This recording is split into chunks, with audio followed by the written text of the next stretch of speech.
to eya Akoma 87.9 FM. Ya mobibia ewigina emwakwaba. From to breakfast yebo ebre and aso yatrasia. Ya kan nyina edi aboma wasamufo asem kroje. Yensu yatrase ebe papa mu ede amount. Ensem nyina efiri fiase ya ebetwa ne ho afọ radio box and afọ radio garden. Twitter and Instagram ebetwa ne ho ede afa ho. Ye Facebook live and also Akoma 87.9 FM. Ene rien samodua eba no. Ni ebedi makotre bi ene se. Omai Ghana mu ene se de nyina ye watwenye mu se asundwe mapa ebetumi aba. Amanyokwa hodo mu nso mpanifo guso omo ekasa. Yewra ekonfi ameyaw ede atodwa se NPP amanyokwa no so betumi atra 8 years no 2024 dia. Ewo so mo hyase edi free enne sanso ena beto dwa se Ghana yerewe keteche akwan ahodo no empenefo guso edi de ho nkomo a se be ya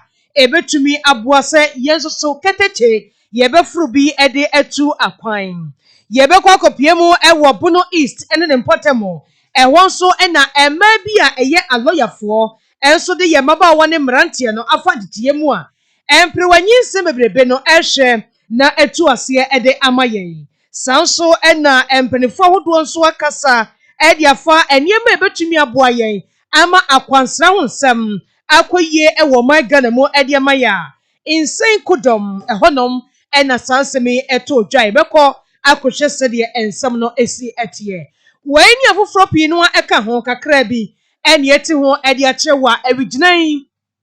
ye ka bom ede asomu se Akoma Prem tobre kasiebo. Yena ya trasi ewigiran ede kasiebo ye esumwo. Enuanum mienu memeden ede nana konadu iyadom. Mene mame dufie amankwa apia. Yebesisia.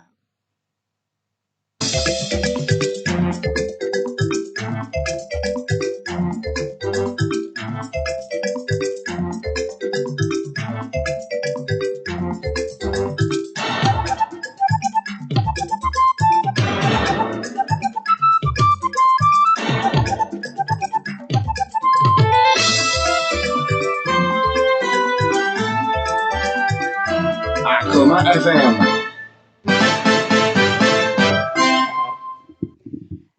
Abusia fe ye de kase ne besom ne yemfa seda ema jepa roofings wo madaroma ena wie yi kase no ebedru wakache eti se afe na wo bodan so anase wo pese wo bodan so a tutumi kafo ni eche jepa roofings na wo monhwe emo a ombebeba ye estimate no e de ama free wo monje wo sempo anyi wo kapre uto e de akokuma se he ya nso a ba bia wo mo de ehyen ebekwa akogya wo na wonso watumi abodan so kama pa na emom wo de free kuma se de akwa na tese ya juice kekuma bi jepa roofings nkwa na ose mfinhia aduanan edikopem aduonu ene wo ma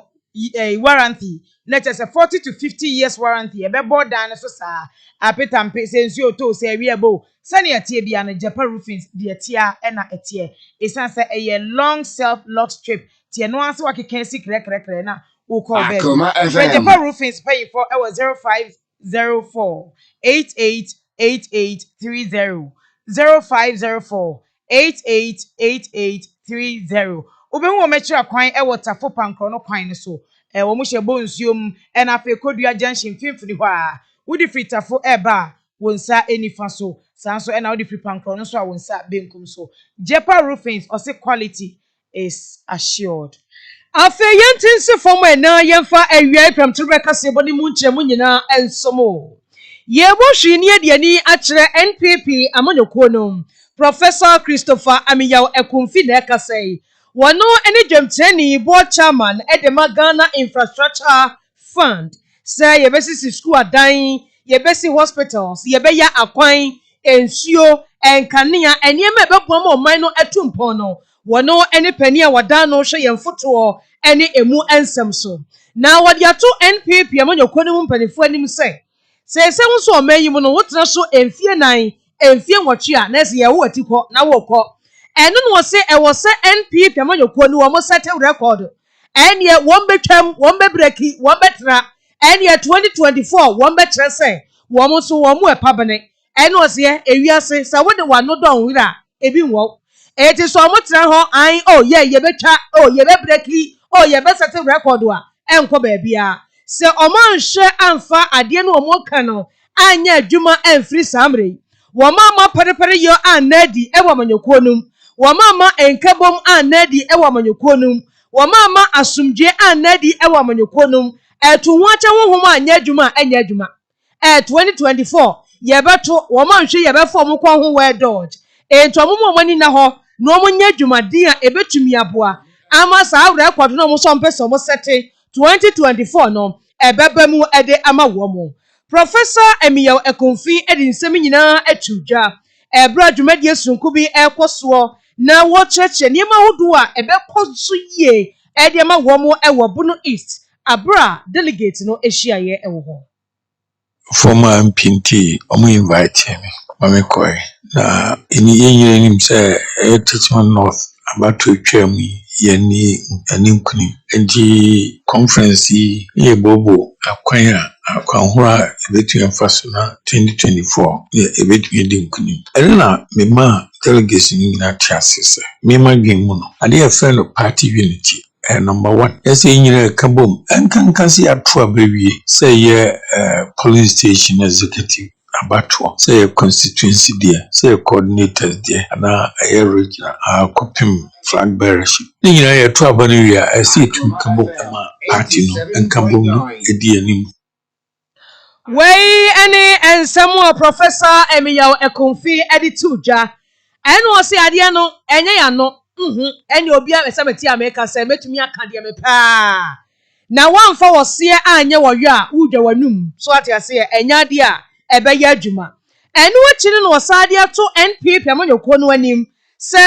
saasem no mo ka de a se 2024 won bedi nkonim asete record abreki saa 8 years no edi akọ omonim de a omunhya siemfiri nne enne beboa wo mo yedi ho na discipline amohyeso ewo ekuonum ene se party adwen nyina ko benkroma enize obi kasa me ya ade foforo ana adwuma bi ade ahye nipa no nsa na onhwe so nye niyi oye kokwasa sa ene ya na emo ko no na de tom zo me say commitment se ne be ya obomu se ko na odon obetumi kum ho amasa ko ehwe a eno zo ade a number VP na kufum ontumi hu ye esanse na bufuo bi no hye bi no ebi o ha o yi ni candidate o ye no anko de opɛ iza otumi gina so kan sade a ene party ni kura me kum hu amara kura me nye bi eni we na me trust tu o mo enti afutuo na akọ ediama NPP amanyoko no emebu no emu mpanimfo nyina from krenkren to krankran se omunhye omusapom nsuo na asem omo kan omo force ye enye woyos na be ya ebetumi aboa wo mo yentoa ensem no so emfa mamwe na se ne be ye na mpanyimfo etu anamopa ebeboa ema nkwada asese wonum echi omo edi omo ma aware na afam koduro aware num kra yakayaka de sonko kra edi omo fam no eto etwenti ekuekuo bi aka onum ho abom aye enennan entete sonko kra edi ama emayo a wonum asisi omo edru se ombe ware ne omo ware nyina no Akoma bom ama omo ntete sonko na no nam so ama wonum hu se wo kwa ware mu no se ne betumi asie ne mpo se bibi kokosi na eye violence anasa yakayaka de nam so betumi ama wato ananam ewo nsedo a na wahunu anamo a obetumi atu ena ekuo ni bi eye International Federation of Women Lawyers ena womu enene Premium Purum African Youth Development Platform ena for United Nations Population Fund womu nyina ena aka bom de sa nenan yi esi wonom ema amofra no ntete na ebra maami Susanna Ayite ono na ye acting director edema FIDA woni nsentwefo ebo nkomo no anamo wonum etu no wo kire se hwe sese wo hwe akaya ye pa sankrofo no mabai wona wonum egugugu kurom no ena wo bo ho ase achi obi koda ne de na mawade na kra no wonya nuru ni panyim fie so wonuru ba bia na woni no kwakoma ware so kwa nimbia no enhyede ni ho etu be ho ase be ma na okwa no no ene yakade pa wode ne fam pa Mami Susan ninsam nie ye boa paid for ama nkwala no enhyerehye afa emra e de bebo nkwala ho ban ho ye ba ye no ye ma fa emra no akire o human rights children's rights yɛakyerɛ ɔmo domestic violence yɛakeakea deɛ ɛde yɛ mmaa titiri ɛna yɛasan akyerɛ ɔmo the consequences of child marriage de bebree wɔ ha ɔmo ama yɛ stories bi wɔ hɔ akora wote a wɔsi bɛfam nkwadaa a yɛde ɔmo ma awareɛ a ɔmo ankasa before ɔkora bɛbɛm no kora ɔmo atumi etu anamɔn akɔ repɔte ɛma nkwadaa no bi wɔ hɔ a aban aba bɛgye ɔmo na mmara no aba bɛgye ɔmo nti ɛyɛ adeɛ a wohwɛ a ɛyɛ kɔso paa ɛwɔ tekyima ha prevalence yɛ high wɔ ha nyinaa ɛwɔ sɛ yɛde yɛn nsa yɛde bɛka n'asɛm ɛto the wheel yɛn make sure sɛ saa ɛyɛ afiafiade anaa child marriage ano no ɛbɛbrɛ ase ɛwɔ tekyima ha. Akoma FM 87.9.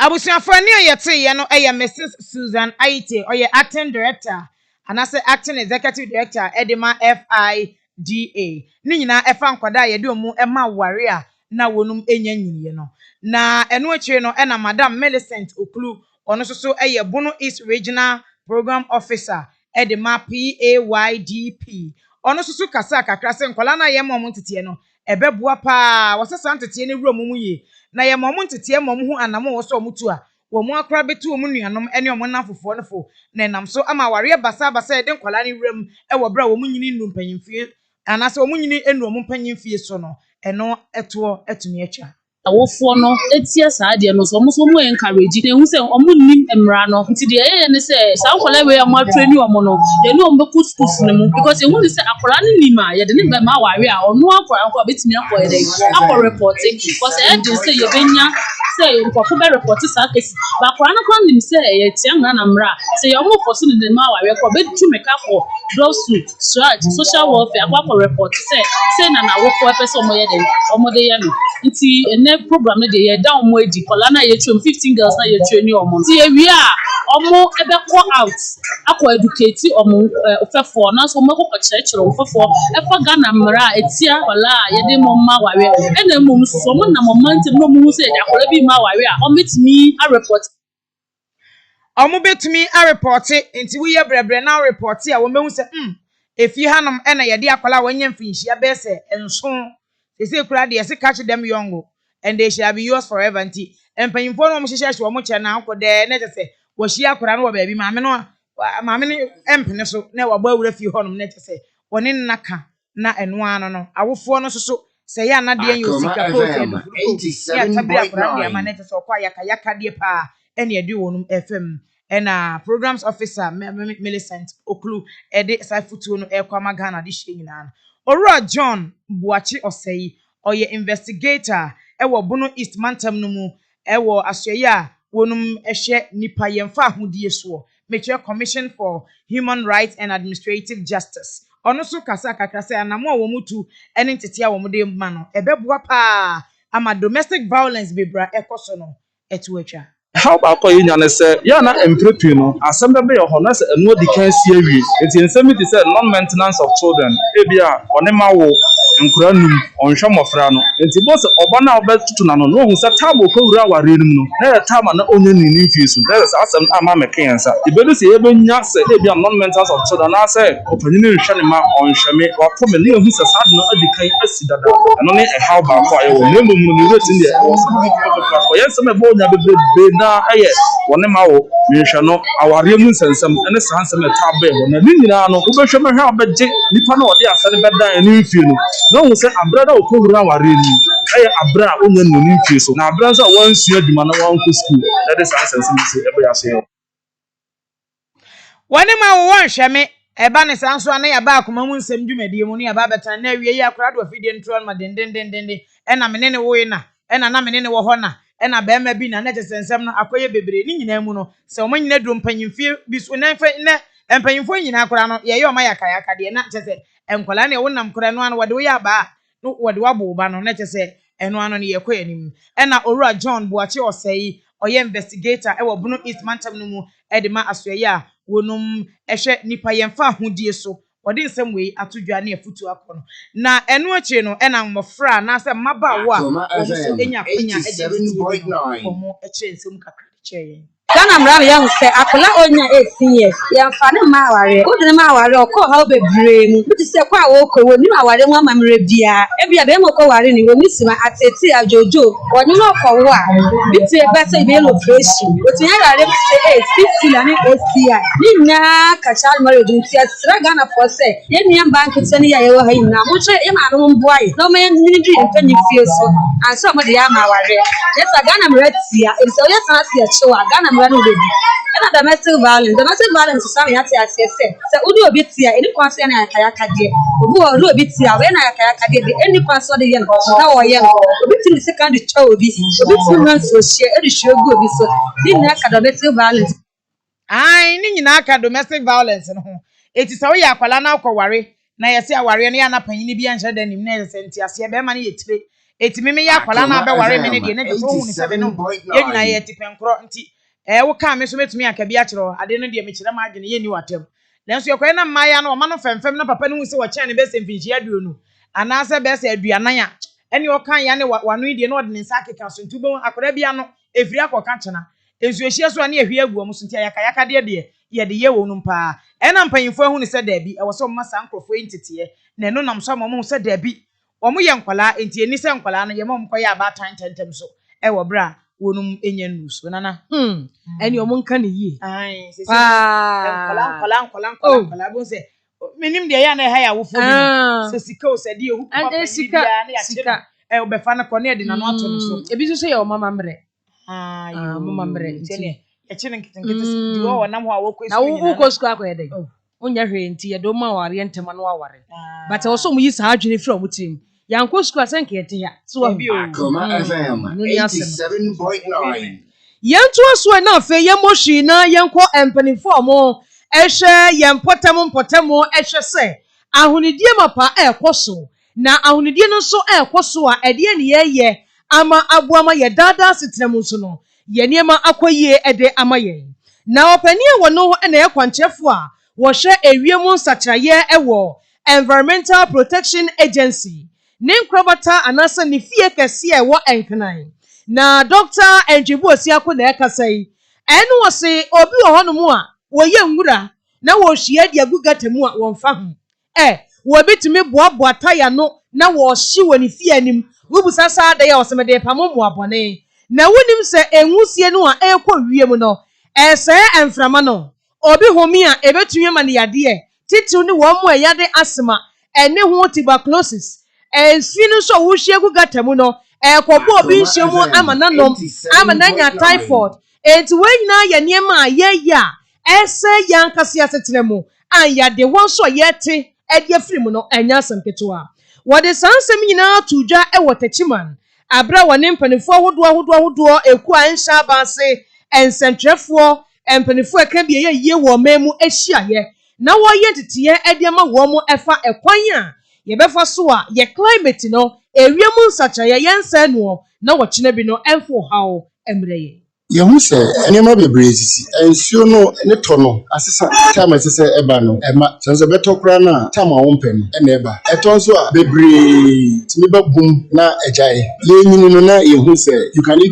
actually predict say the free April May June ensuo no tonga kra June July obi anim se ensuo no eto ema efom ye mre pa na no bai na omudua no April ne March omo etwa but sisi a nya sa na edetie ewia no so bo na ebo kwa na ekoso na when say sa insachaya yehu no ade wi mu sachaya na aba nti ama kuaye asesa ama yakwan so essay na the chance of grand say ama a omodoso wo mamu si no ade wo hawo bebre na ade breom nti sensitization de ehun hia pa because unima obetua na mo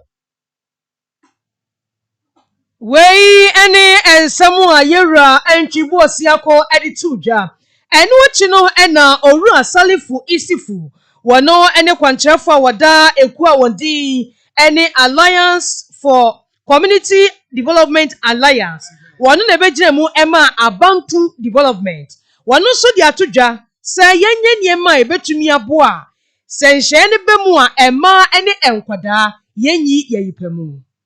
Also a member of the Gender Action for Climate Change, Equality and Sustainability (GASES). My role actually in this training has been focused on the gender dimensions of climate change, which basically help the assemblies to appreciate the nexus between gender and climate change and why gender and climate change must influence the mainstream into the medium-term development plan preparation, which is currently ongoing. Essentially, we have indicated globally that climate change has increased or worsened existing disparities between men and women, boys and girls. So it is important that we domesticate our plans. Local assemblies are empowered with requisite skills so that they can plan for themselves and address their gender-specific concerns.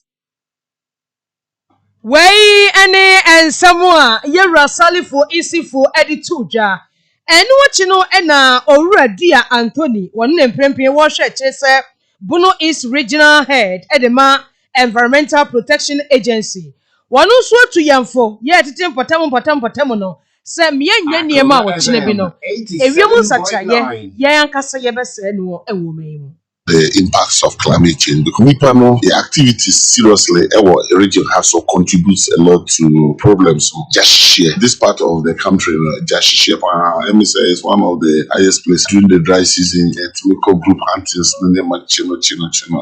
Besides that, we say actually be so and sometimes bad practices yet which you try from. So my fee says I never win. Say to me, beyond that, say to meet the other interventions about obviously livelihood interventions. Say answer will be the call room and I'm say bibi kakra do obe di nti wa show room the whole bush no to meet the problems in aba. So me feel say suba we say to meet we won free san dem we nyina to meet work ma be to ma ahoto aba. Wey eye owuradia Anthony ni nsem o de etudwa etu yemfo enema ye ya esai ewiemu nsachaye no yenti ho emfiri ho. Ahaya Akoma 87.9 Prem Tobreka Sebo ena wason egusu awutie no yede ani ebetre tachiman na amaneba efiri honom eba echiem se enkwada ne bebre wo honom a etoda na se wonum efa afura na wonum awofo na ka chom se enkwala mo wen montena fie wanyim dia suku wonu nkonkoye hwe wo kitchen any office eno ano tenam na chese wo kɔ na wo ba na ensem nyina no wo se omampanyine enche bia ena wasan so ebi akwanya to no ye fere no re-entry policy no na eno nam so mate akola bi kura fa afuru wabra wo GHS anase SHS ya wo wi a wo betumi asan so akosua na ade biem ana obekwa kotoa na disua so eno nti Madam Ellen White wo de wani chete Chiman Municipal Girls Child Officer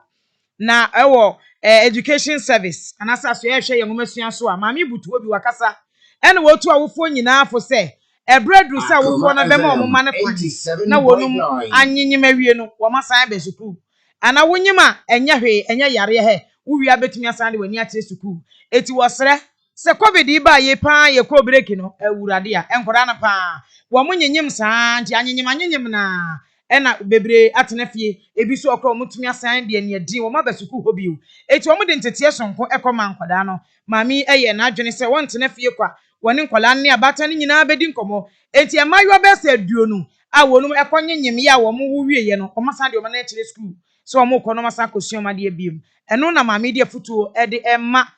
nkwada wonum eba ene o mu o manynyim awie ene awofo ne nyina se o mu nhwe se nkwala ne nyim mpo a akonya wo ho ma o so mbesan ato o ma de so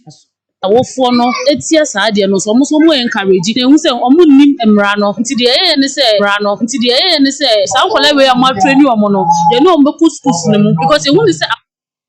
ye behia ye man na covid-19 omo tine pe na omo fa afuro na anyame adom omo ase omo asomdie mu no nti se wo hwa ye ne ye man na omo awo no ye girls na omo school omo awo ye ne omo na ehia pe omo awofo nso so ye ma omo awofo baabi efi se omo na eboa ehwe ye man ketwa na omo awo omo no se be ya ye man be ba school anyame adom government policy o de ba ye re-entry policy o se wa fa afuro wa wo akwenya wo ho se bra school ne pese so ba mfa so bi ma ye man nti ene omo akasa bebre se eni da so bebre bebree wɔ hɔ botaeɛ esi ɔmo ani so ne pɛ sɛ ɔmo duru ho enti ɛna yɛhyia ɔmo ne ɔmo di nkuta ho bebree sɛ ɛbɛyɛ a yɛbɛnya ɔmo nyinaa back to the classroom ama ɔmo etimi edu ɔmo botaeɛ esi ɔmo ani so nti yɛne awofoɔ no nso akasa akyerɛ ɔmo sɛ ɔmo ngye mmɔfra no nti yɛpɛ sɛ ɔmo wɔ school yɛmpɛ sɛ ɔmo bɛsia kɔ ɔmo akyi yɛmpɛ sɛ awofoɔ abɛn bɛbu enti na ɛde yɛhyia ɔmo gye di yɛ sɛ efi ɛna ɛkɔ no yɛma no ɔmo a ɔmo nya mmaayɛ ɛne ɔmo aba no nyinaa ɛbɛnya ɔmo ama ɔmo abɛka ɔmo nua ho wɔ classroom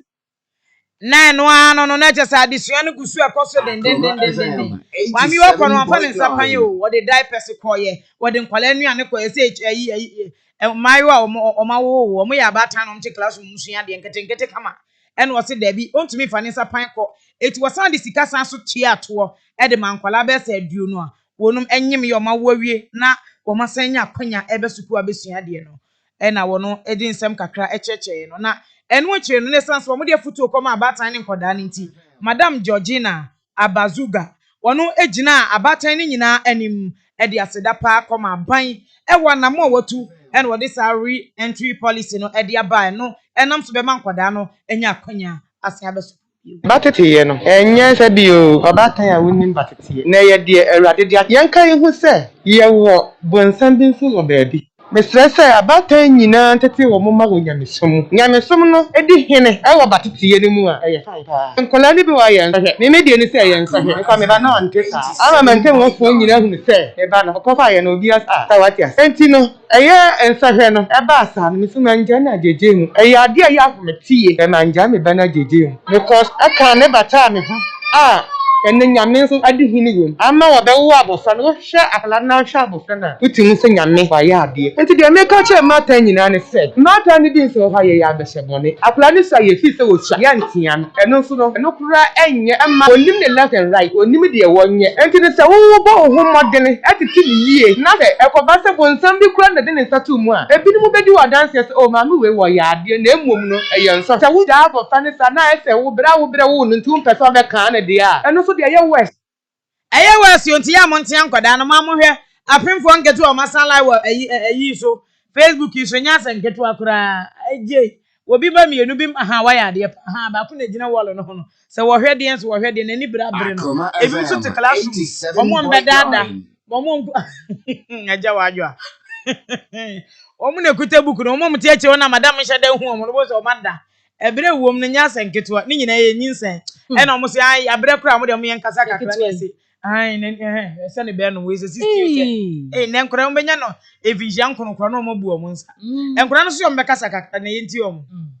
Made ye tie no asopam ye de be ye adwuma se yakofa we ya be na de se be sakofa bi ya ba ye ma ye ni abre ni aye no ko school na da chi bi ni so be ya kase e wo man me pa mo cho dia maka no mediso na makomi school se de afutuo na mode maaye no me hwesu no madiso na afenso medamase se ne da munya adaje maaye medamase yes ye be fa ne de ye adwuma cause in pain for ka say wa won say the first one a mistake second one dey any mistake nti I was say yes ye ma ye ni da ho dey ntimi nkosu na ye ba bi kanji na tie da mase e wa do ya ma be mai ye ni aso nyankopon hira ene nyankopon hira mo we pa na obekọ na ne ba no asan akodi na aduane ase de obesi abo no nti na maame ne ko se da mi fam nsa panko pempena wo na tete wo no kama ba ko hwe ba ko de yeso je se me de manyi ba ko yi ewurade wo nkom konka abatan mo mo homode na muntu nkura na fo na ebo wati na wonim se omo soro saa no a wukọ ka omo a efri enkura no omo soro a se omo soro ntem efri 13 years ekono bo se waso na ne ntade sha asesa ye na wopie ba na wo maame no koka na wo de aba etwa na obeji abu enro mi hia ba ko bi wo ayi tek ntem honom na jelikes bi akwala na ye no wo ene wo pia ne to abu fanam so mema na nyim na obetena wodi bo so ompie kura no baba no ni asem no kikirikikire no ane tena hoko kasi ebo ye ka wo se enwuma ko bi aso yasene eme de bro se bia fools aduane a wo dia na esa wo yade diabetes ana ulcer omine mu na ye kuro ana wo kete so wo ntumi na ewo ho ana wo nsa ne wano na ewo so honam yaw na ekun wo sisi wani wo hwade a wo hu ne yie ana bema okwaku don so ntimi nsore kura ana ade atofom ana wo yem 13 wo hia Savia Foods Dr. Savia nko anche na abenya biato enti kwa ne nchen sisi afre no na ne doctor eni nkomo 0577 201495 0577 201495 ofena say doc me persevere foods ni bi me basisi a na ma beje me die Afe yamfa sedan bi Emma Emin Scientific Herbal Hospital and ase Emin Scientific Hospital na ebusua se me no e kasa ya no na se ye body Emin Scientific Hospital dia ene wo makofa dupa bi dia ba adwaman so eye Emin Fever Mix Amen fever mix. Sedri ebebo pa. Ma yade bi a woni padua no matiri die no. Akala ni nyina de afri system no mu. Obi sori o se ne honam nyina ye ne ya. Body weakness no. General body weakness ne honam nyina me yare so mentia po. Eye amen fever mix ene bebo pa. Ebe boost appetite na mo tumi ate aduane ni bi adi. Na ema ne mema so ebe boost mu ma mo vitality ne tumi agina brane pa. Otum se ye. Ohun asisi ohun so ye pa. Ebiem sa wo migraine tipaye ene wo hafu ha sei echena na asa ba hafu ha sei adaroma tutumike na kope amen fever mix na amen scientific hospital e dia bani bi nanom wate na chemical shop herbal shop baby bia ye to no e wo Ghana fa na ba bia no ubenya amen fever mix bi anom mo pendo so promo to dia ene no tutumika de wani akere amen scientific hospital na se wokọ ba bia ye to no bia wo ka so obetobi honom na se wanya ne do so pom dia wokọ amen scientific hospital wo mo na de aduro yaba kejeti ahonom ne wo opposite zoo na ba bia mo na wo no wo de wani kire honom a obehu amen scientific hospital e wo honom ye san so e wo new additional market honom a ena afi atwemata chiman honum nyina no ubenya saa enre bi na wato ama won so watumi akwakoto nam sisike da so nso nya asem keto na onim wonum akofa mahin bi de abapa diagnostic mahin na ebeboa opa ma yade bi a esie nipaduanum no diagnose no na prescribe etu ni nyina se yade bi akwakosie no ebetu ase kra e de ama Africa ha nyina no diagnostic machine pa eye MRA na wonum akwakofa ba eno ti frɛ Amen Scientific Hospital paying for e was 0277 001234 0277 001234 and 0202 488 588 0202 488 588 yes I was 0265 902579 offer Amen Scientific Hospital wonum beji offer so na Amen fever mix om dia be adwaman so no wo so watumi anonum bi o se Amen fever mix onyame ne yaresafo yenyina weso ne fa ene awiai kase bodi nyina ensi osamfo eye William Evans Inkom one kwame bafo ajekom ene bobo nsem nyina ano edemaye Beluchi ene mrante no na yaw ene Jupiter wo mo de ekọ Facebook live awiai yenso ye de kase boye esom wo Akoma 87.9 FM eye me Nana Kunadu Yadomene Mami Dufie amankwapia ye de tiefo nyina se mamoniti ye sorry so mama akos ni abegyafo no aye krado pa me no ka sei Akoma mu nsem dwumade no ye de etato amamo